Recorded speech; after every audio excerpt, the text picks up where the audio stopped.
7th grade, I was homeless. I was 10 years old, taking care of like 5 kids. I came from the Dominican Republic. I didn't know the English language. I have dyslexia, as well as English is my second language. This high school that I went to was in a really, really terrible neighborhood. You'd get arrested if you got into a fight with no context. I'm used to having teachers that are predominantly white, and they're just like, well, I get paid whether you do the work or not. Classrooms were too big. If you didn't know something, you just had to figure it out or ask somebody else and see if they knew something. If they didn't know, then y'all both didn't know. And it was just, you had to just basically fend for yourself. I barely met with my guidance counselor. I don't even think she knew my name. There was even times that I would cut school, go to the football field and climb over the fence just to smoke. And nobody ever found me.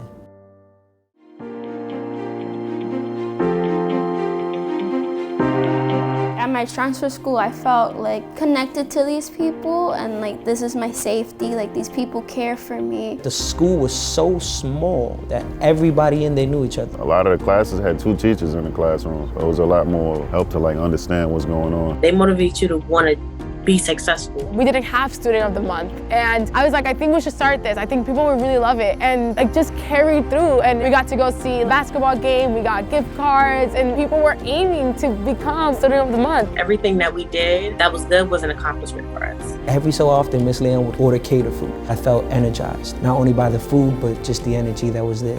I did feel more heard and more seen. It was the first time it was unconditional support and love for myself.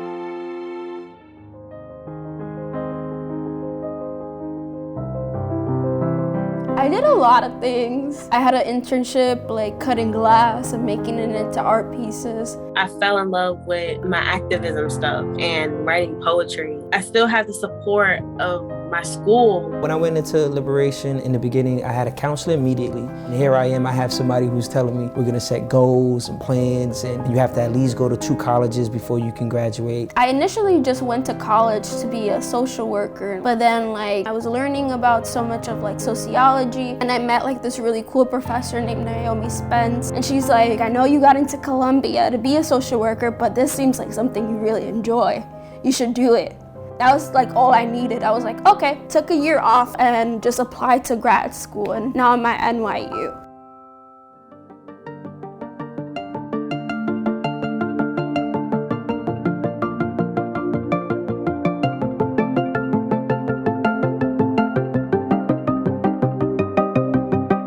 I think success is not based on how much money you make.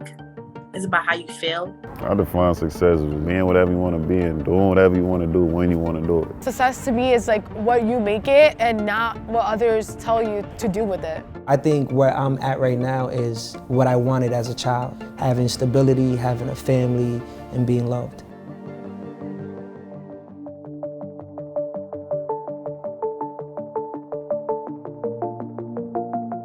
Success isn't linear. You gotta go through some hard stuff. I've been through a lot of hard stuff. I graduated at 21 years old. I had 22 credits and maybe A regions.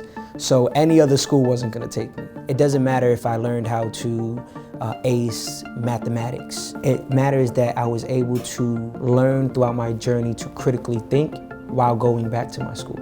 I was about to go to college, and I don't know, I just didn't see myself there anymore. I fell in love with my activism stuff and writing poetry. I started doing that work and then got my own place, got a job that actually pays me great. I just been doing my thing now.